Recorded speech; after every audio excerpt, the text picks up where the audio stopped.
You're listening to Kerry Lutz's Financial Survival Network, where you get valuable information you just can't find anywhere else. To thrive in today's trying times, you need the Financial Survival Network, now more than ever. Go to financialsurvivalnetwork.com and get your free newsletter and gift. Financial Survival Network, now more than ever. Welcome. You are listening to the Financial Survival Network. I'm Kerry Lutz. Today is August 31st, 2021, the last day of the month. Well, when it comes to China, there's one person I go to find out what the actual story is. I'm talking about Daniel Joseph, and you'll find him on theglobaldashboard.com. Dan, you lived in China for many years, and you know the people, you know the players. So it's natural that we go to you for the answers. And if you got a question for Dan, just shoot me an email to kl@kerrylutz.com. So Dan, first, I got to ask you, there's a YouTube channel. These two Western guys ride their motorcycles through China, and they recount, they really give you a behind the scenes view, not the glossy view from Shanghai or Guangzhou, but what's really happening, like when they build a high rise, 6 years later, the place is falling apart at the seams. They call them tofu buildings because they last like a thing of tofu. I don't like tofu, so it appeals to me on a number of ways. So, you know, you look at a building collapses in Miami Beach, that's a rarity here in the US, certainly for relatively new buildings, but that's kind of the norm in many parts of China. But the world's got a lot of problems right now, and a lot of it is figuring out what to do with China.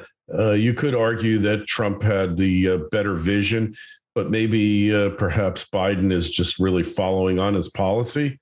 You know, it would be prior to that, it was a lot of appeasement of China going on. Now it's confrontation.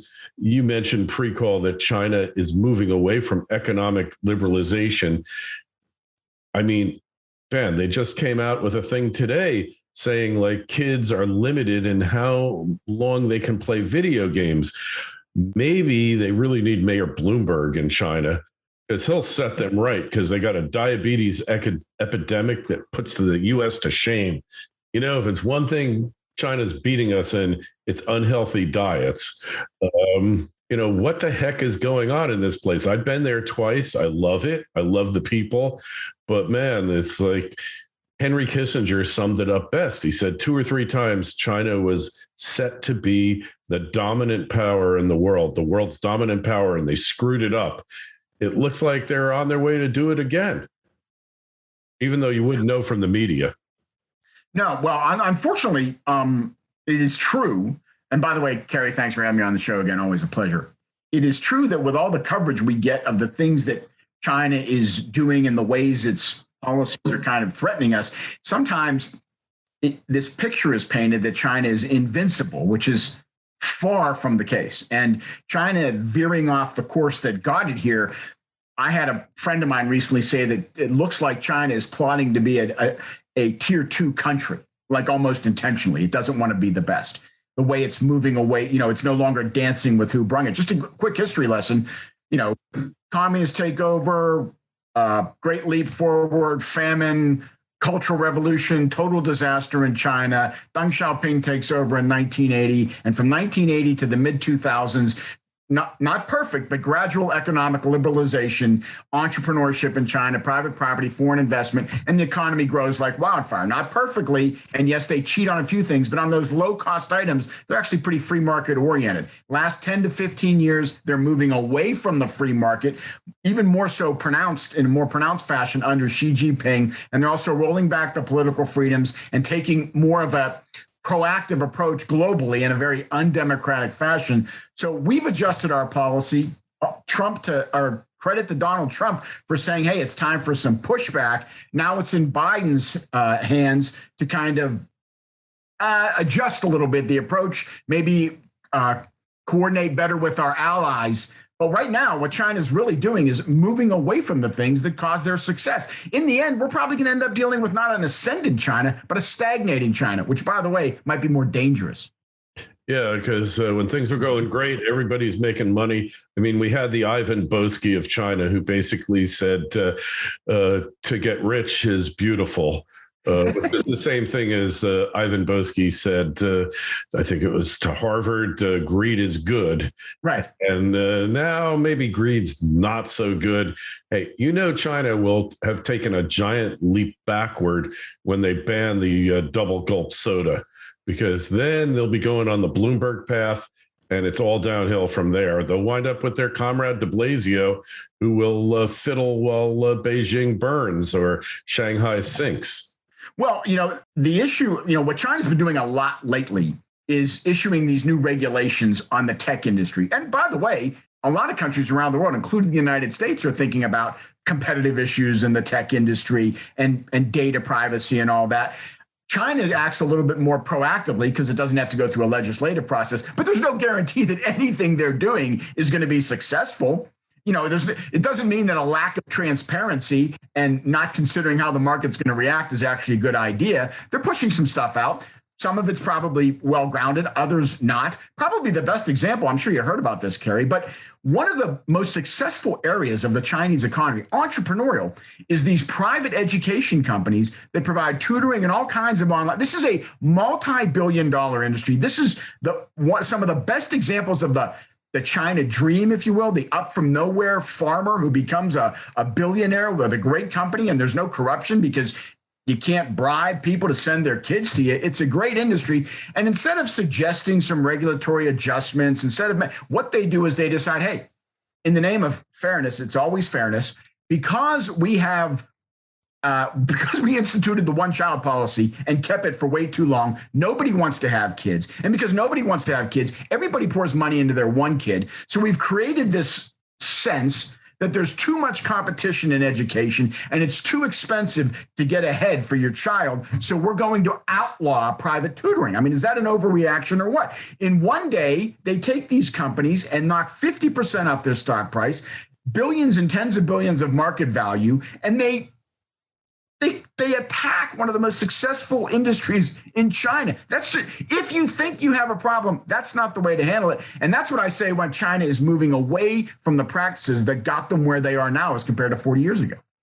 Hey, well, it might have been a good thing for the gaming industry if they hadn't started regulating them, because the kids wouldn't be tutored, so they'd go play games. What are the kids supposed to do?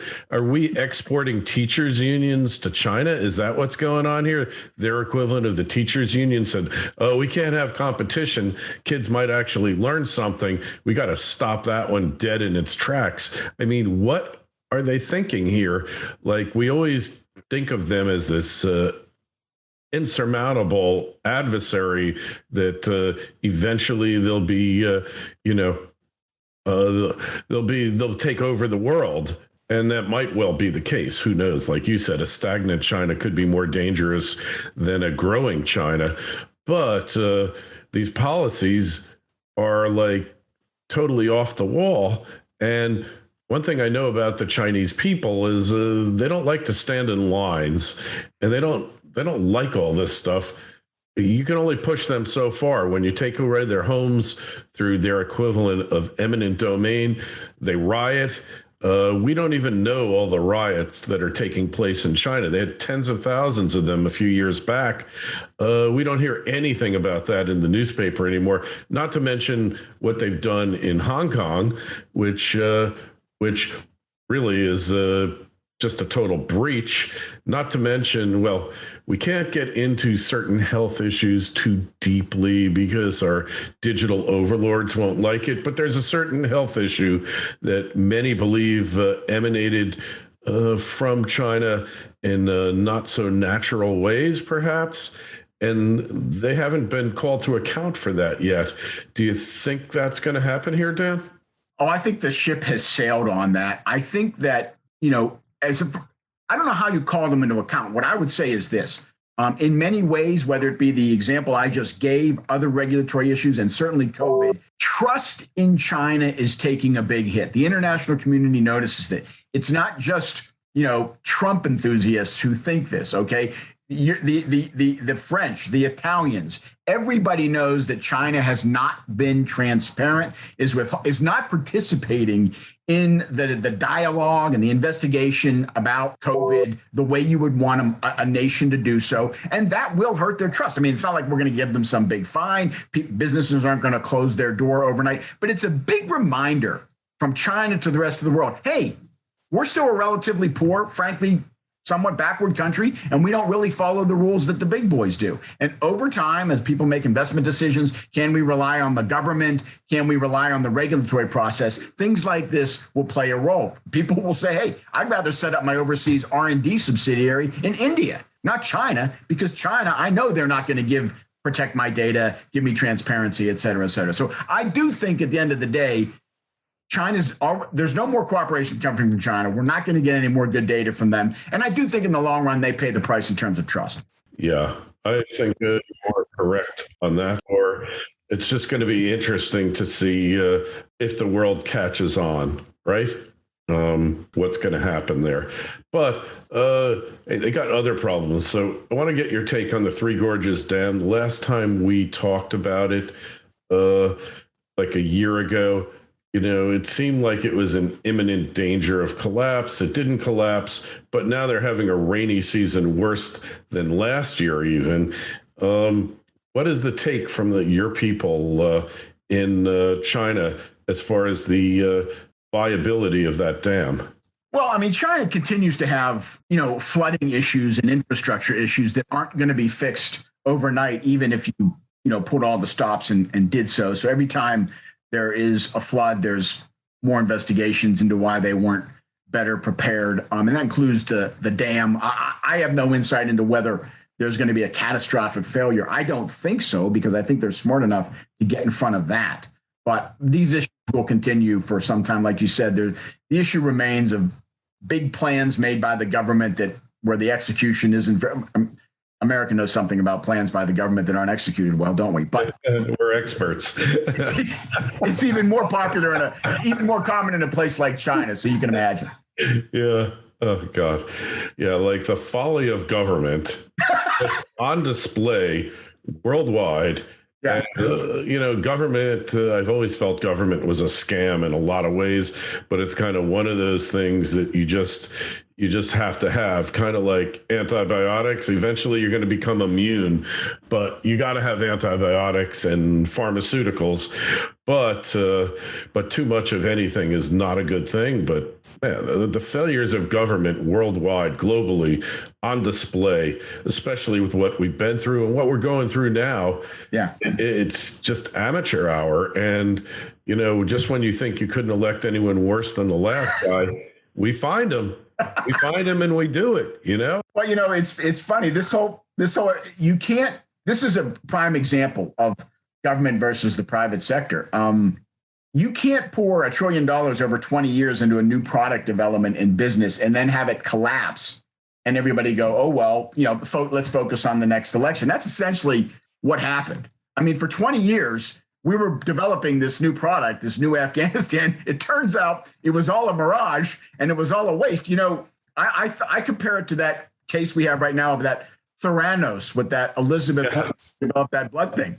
I mean, she lied about her product development, but I mean, she only got 7 or 8 years out of it. And now she's been price. I mean, with fraud. Who's going to charge the government with a fraud for a 20-year massive failure in fraud because they didn't get close to the product they were talking about? And that's the difference. In even when you have someone, I think this woman in this case, it's a great case of the kind of business fraud, and she was kind of a great storyteller. Even when you have someone like that in business, you only get so many years of a runway and then everybody catches up and you go to jail. Whereas in business, you just keep running on a different platform and throwing money at whatever you want. And hey, I don't remember if we talked about it, but I do know a little bit of history. I know that Rudyard Kipling was no fan of Afghanistan. I know Everybody tried to attack them and take them over. Nobody throughout history has ever been able to do it. We probably did a better job than just about anybody at it, and we did a lousy job. And what were we trying to accomplish anyway? It just reminds me of that movie Full Metal Jacket, where the colonel says, inside every Vietnamese is an American just waiting to get out, and just stick with the plan, follow the plan. It's a good plan. And this is what we get here. This is so insane. I've just never encountered anything like it. I knew once we stayed more than like 6 months, we were finished. We were never getting out of that place. And it was just a totally stupid, avoidable thing. But hey, if you're a defense contractor, it was great, man. You got like 18 different generations of product development from that place, right? Don't just survive, thrive. The Financial Survival Network. Trilogy Metals is a world-class developer in Alaska's Ambler Mining District. The company already possesses 8 billion pounds of copper, 3 billion pounds of zinc, over 1 million gold-equivalent ounces, and now over 77 million pounds of cobalt. Trilogy's Arctic project boasts an after-tax net present value of $1.4 billion with a 33% IRR. Trilogy is led by an experienced management team with proven success in discovering and developing projects in Alaska. The company is well capitalized, has no debt, and possesses strong institutional support. Trilogy trades on the New York and Toronto exchanges under the ticker symbol TMQ. To learn more, go to trilogymetals.com. That's trilogymetals.com. This is the Financial Survival Network, the information you need to thrive now more than ever. Hey, Kerry, if you get a chance, I've been reading the SIGAR, SIGAR, the Special Inspector General for Afghan Reconstruction. You ought to read those reports. Just the one they issued 2 weeks ago, which is a summary of the whole 20 years and their analysis. It will blow your mind. The examples they provide of the mistakes that were made, it's absolutely mind-boggling. Not the least of which is that throughout even up until this year, we were seeing a quarter of the Afghan army leaving MIA every year. So we were paying them anyway. We were paying hundreds of thousands of soldiers that didn't exist. Exactly. We're paying ghost soldiers. So just factor that into what kind of fight do you think they might make? I mean, look, tens of thousands of these people died fighting over the years. It's not like they never fought. But how cohesive is the military when 1 out of 4 people were leaving? They don't get paid. They never got paid. Right. It's like one thing the U.S. knows how to do is send out checks. Why didn't we just send ADP in there to set up a payroll system for the Afghan troops? I mean, Trump, when he became president, said, who are all these soldiers we're paying? And they found that a third of them were just paying phantom people. Right. They're stealing the money. Yeah. And where's my pallet load full of hundreds too? As long as they were giving them out, how come they didn't give me one? Oh, we end up, you just read these reports. We end up finding, one of the more interesting things I've read just recently, one of the most well-respected and well-regarded units within the Taliban is a group of the Haqqani family. I think they were previously associated with Al-Qaeda and have been accused of aiding ISIS. And my point is, but now they're with the Taliban. I think all of this stuff is warlords who control multiple tribes and where they put their allegiance. And that has no place in anything remotely approximating a democratic government. What we should have been doing is finding if we could get a couple of warlords we could work with, as opposed to trying to build some bogus government that's a coalition of warlords. By definition, by the way, warlords, they don't like coalitions. Yeah, they're in it for themselves. This is like a natural evolution of countries, not so much the U.S. because we were newer, but Europe, feudalism.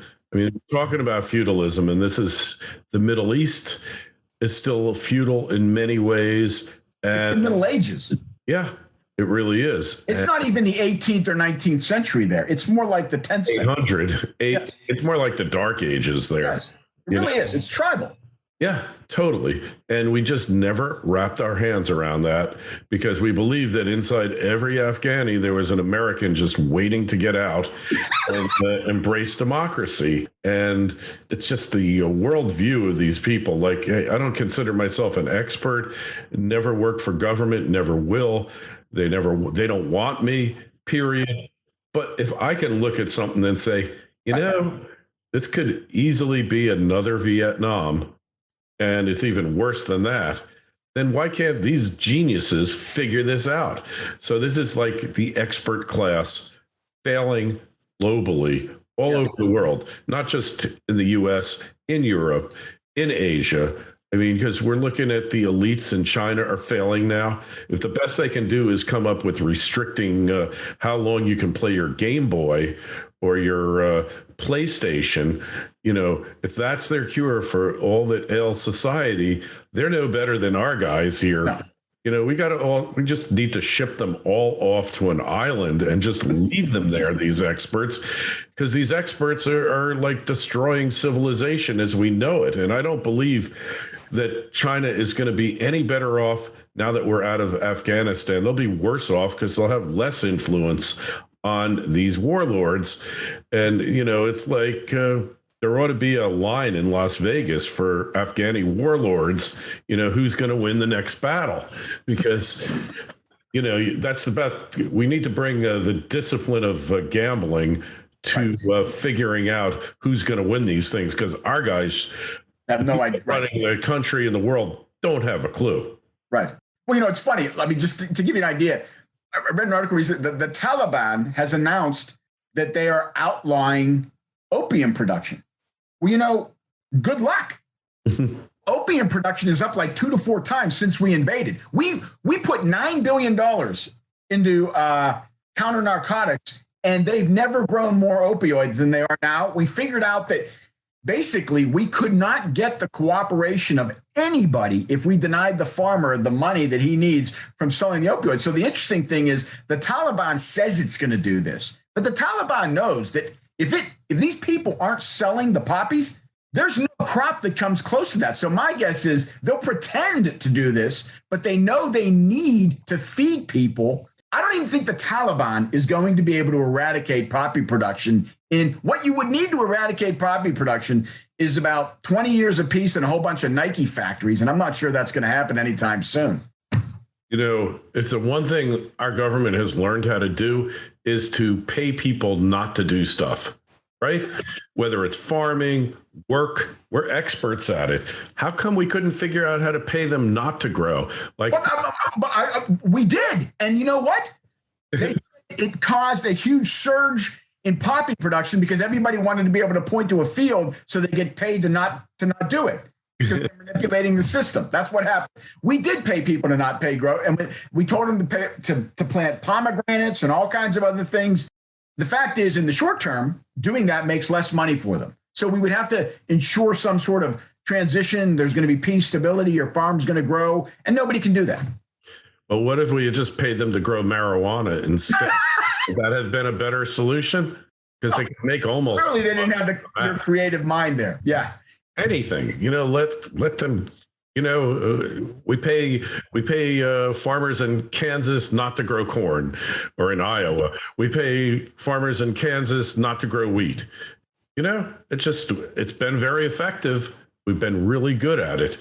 It's just these foibles here. You just shake your head because, it reminds me of my partner. He worked for a major bank, and he was in the workout department. And he'd walk into a company and he'd look at what was going on, and he'd say, I sure hope somebody got paid to make that loan, because I would hate to think we could have anybody that stupid working for the bank. And that's the way I see it here. I hope it was just totally corrupt and everybody was getting paid off. Right. I'd hate to think we had anyone that stupid running the U.S. government. Right. Unfortunately, I think we did. I think it's a little bit of both. Yeah, well, government incompetence, they're just synonyms, but anyway, so the road ahead. So I don't know about the dam in China. It's got issues. The thing is that they built it kind of in-house before their technology really evolved. So it's going to be interesting to see. It's going to be interesting to see if the Abraham Lincoln of China comes along and frees them, because all of these restrictions, there's going to be blowback. And we already seen, correct me if I'm wrong, the Chinese party membership has been shrinking for like over a decade. People are disassociating themselves with the party, and with all they're doing now, it seems like it's just going to increase that trend. I mean, I think. Look, I think right now, China, the Communist Party has pretty good popular support. I mean, they've particularly because we're pushing back against them, which is a legitimate thing to do. They've rallied the country around nationalism, and the economy hasn't tanked yet, right? Because they can still borrow money and keep flooding the system. So, I think they're preparing themselves for the eventuality that growth is going to slow. I think what gets interesting is I don't think the problem for the Communist Party is the people, the working class. I think it's the middle class, the students, when they keep having graduates who can't get the good jobs that their older cousins or their older friends or they did 10 years ago. When the entrepreneurs are saying, okay, things are drying up here, I need to move more operations to Thailand and Indonesia and places like that. When capital flight becomes more obvious, and then instead of using policies to change that, they just come down with an administration clamp and say, listen, anybody transferring capital out of here for business reasons is an economic criminal, and we're going to put you in jail. When that stuff starts happening, and I think that could happen maybe in 5 years, then I think we could start to see the kinds of dissatisfaction that you're talking about. Right now, we're still dealing with the COVID hangover. They've got policy tools to keep money flowing through the system, but that's going to dry up soon. And then they're going to be living with the reality that they're no longer China is already at the point where their per capita GDP is about 19-20% of ours. When Taiwan and South Korea were at a similar point, their growth rates were 7% and above. They were still higher than us. And they did not have anything near the debt load, 300% of GDP that China has. So China has already changed its trajectory below other successfully industrialized countries. And I think that's going to continue. And eventually it will produce dissatisfaction among the people. I think it starts in the middle class and the upwardly mobile. And then there's going to be a clampdown, and we'll see what happens then. It could get ugly. Hey, I just want to give you a little anecdotal evidence of what you're saying. We're manufacturing moving outside of China. I happened to be in a outlet mall, and I bought a jacket. Really looked good. I assumed it was made in China. The workmanship on it was meticulous. Everything was perfect. When I got home and I looked at it, it was actually made in Vietnam. And I said, wow, like 2 years ago, when I bought a similar jacket, it was all China. And now this one from Vietnam is actually better quality than the Chinese jacket was. Now, I don't know if this is a trend. I don't know, but I was shocked to see that it came from Vietnam. Vietnam's doing very well, but Vietnam's doing well. India should be doing better, but it's got a little bit of Taiwan's doing very well. Everybody's picking up business from China. The fact is, China did so well and is so huge, you can't move everything out of China overnight. You have to live with some higher prices. And this has been happening for 10 years, and China's policies 10 years ago were moving it towards higher end items. They were doing the right things. And a whole bunch of this is just a natural transition. The problem is, as I said, they're slowing reform down, which means that natural transition into the higher value added items is not going to go as smoothly. And they're just going to end up losing jobs. And they would lose more. But, China's got 1.4 billion people. Vietnam has 80 million. It's a nice sized country, but not compared to China. So it takes time. They've got so much manufacturing infrastructure built up there. You don't just close all that down overnight. Yeah, they probably have too much manufacturing infrastructure because, as the saying goes, when you restrict prices, when you control prices, you get shortages. When you subsidize, you get surpluses. They've been subsidizing that sector since 1980, and then maybe in the beginning it was a good thing, but now, like you say, with the debt, they've got natural constraints to growth coming, and we know this happens with companies, happens with countries. We've seen it, civilizations. It's going to be interesting to see. So Dan, really appreciate your coming on. Just tell us again where we find you, the best place to read your work. Yeah, theglobalDashboard.com. Keep the in there, www.theglobalDashboard.com. That's where all my stuff is. All right, excellent. And you'll see a link to it in the show notes to this interview on Financial Survival Network. Be sure to sign up for your free newsletter and stay tuned for our emails. Got one going out shortly. And if you've got a question for Dan, myself, please feel free to send us an email to kl@kerrylutz.com. We'll get you an answer. Dan, always a pleasure. Thanks so much for stopping by. Thanks, Kerry. Enjoyed it as always. Thanks for listening to Kerry Lutz's Financial Survival Network, your solution to today's trying times. For the latest, go to financialsurvivalnetwork.com. Financial Survival Network, now more than ever.